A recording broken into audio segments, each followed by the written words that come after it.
Moves earlier this offseason, including adding Montrezl Harrell and Dennis Schroeder to the roster.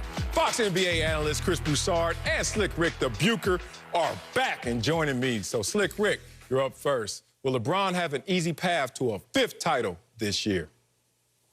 Marcellus, Chris, there are no easy paths to championships. Let's not undersell the challenge of winning any championship.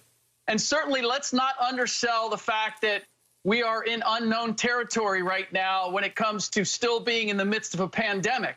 The reality is, weren't we talking about the Clippers in the same fashion at the beginning of last season? They looked like they had the Bentley at the starting line. And how did that end up? Well, part of it is because they ended up having to go over rough terrain that we couldn't have anticipated, where we get a full stop in the season and then we get a bubble. Same things are in play here when it comes to certainly we've already had, 48, nearly 50 players that have tested positive. There are going to be outbreaks. The schedule is so uncertain that the league is not even releasing the second half because that they know they're going to have to reschedule things. And let's add in the fact that they have made a number of changes. Okay, well, what was one of the greatest things that the Lakers had was their chemistry last year. Anthony Davis, we've never seen him play as many games as anticipated that he would have to play this year to win another championship.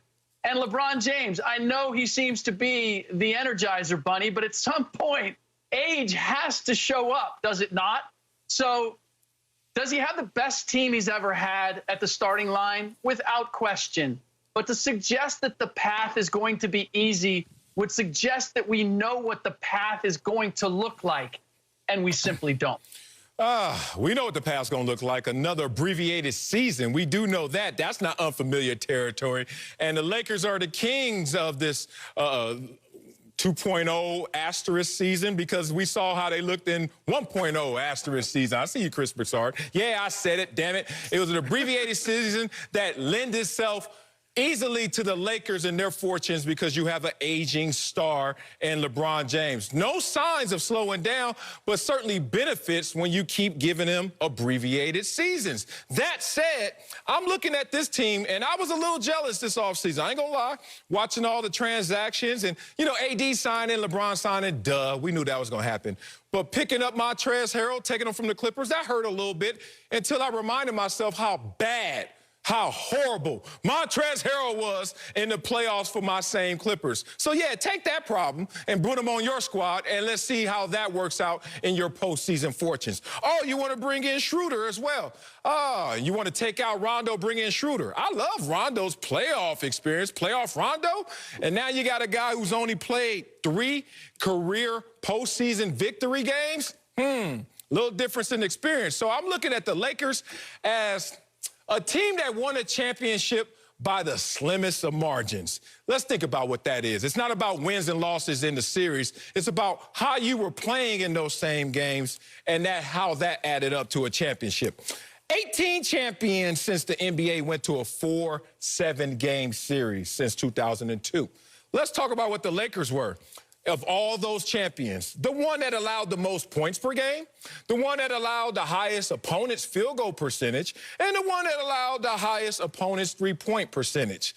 What does that mean to me? That I'm looking at the field, the other 29 teams, as they have to be salivating because the Lakers got by in an abbreviated season, an asterisk season. But this year, people going to see that coming, and teams are going to test those weaknesses and vulnerabilities of those same champions.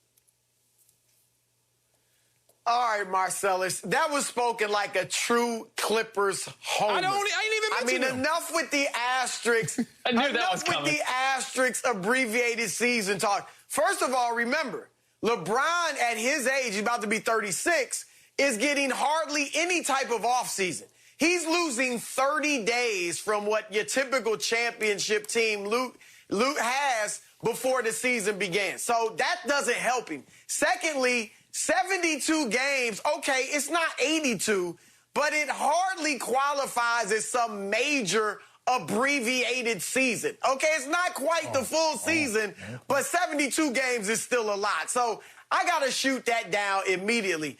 Rick was far more on point, although the only thing I question with Rick is he said this is definitely LeBron's best team to start the season. More to the question.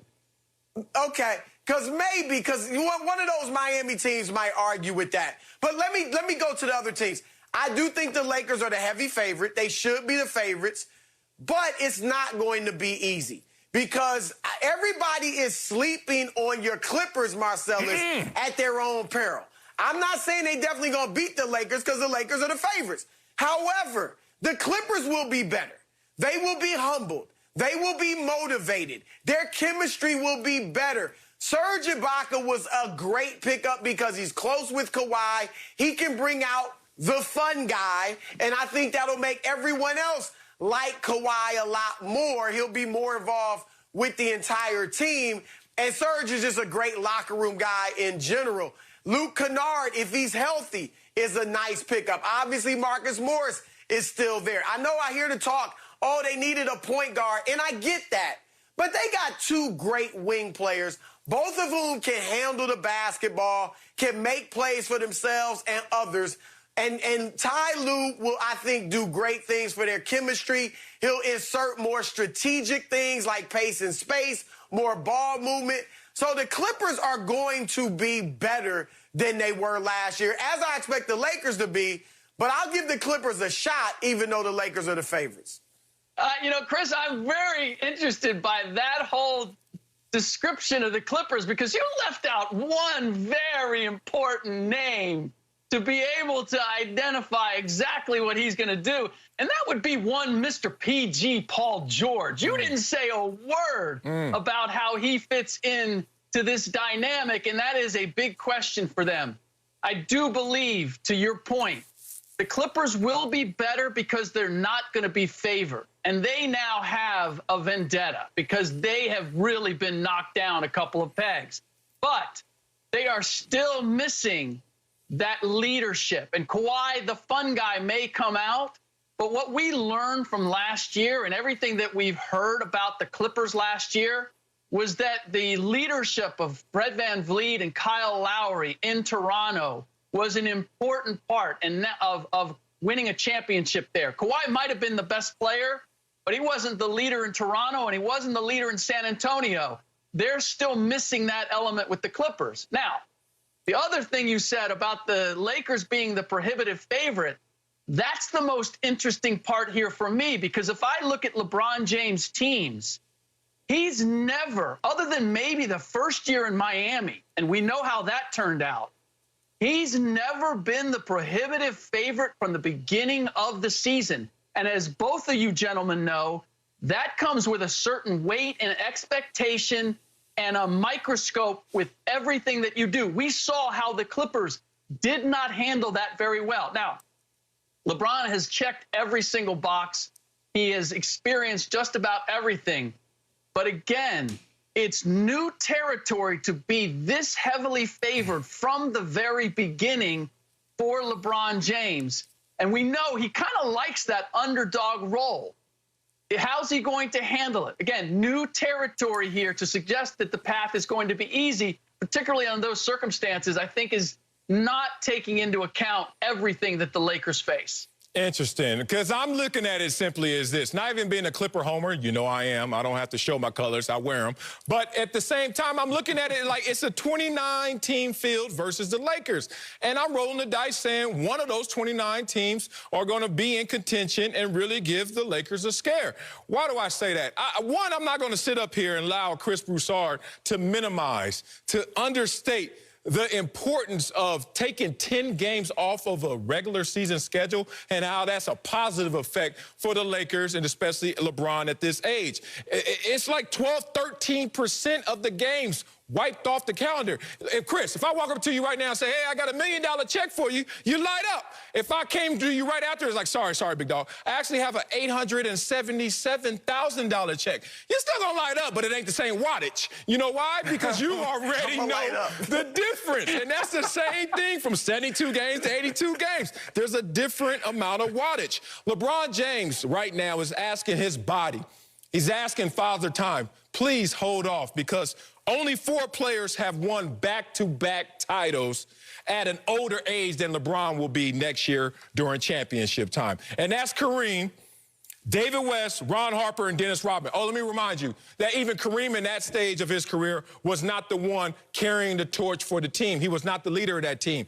And right now, it's going to have to be a transfer of power strictly to AD, because if LeBron tries to go out there and carry it himself, history shows that the older you get, the less likely it is for you to be the guy that's going to lead them to a championship. So, Chris, you want to talk about the money? You want to talk about the schedule? You want to talk about the field? Whatever you want to do, Chris. I need to hear something, because right now it sounds like you being the Laker homer. Well, now, look, again, they're the heavy favorites, as Rick said, but I agree with you that it's going to be tough. I'm giving your Clippers a shot. I don't think Denver could beat the Lakers, but, you know, they might be able to push them a little bit. Here's the team I want to look at, though. Brooklyn. People are sleeping on Brooklyn. And look, it's a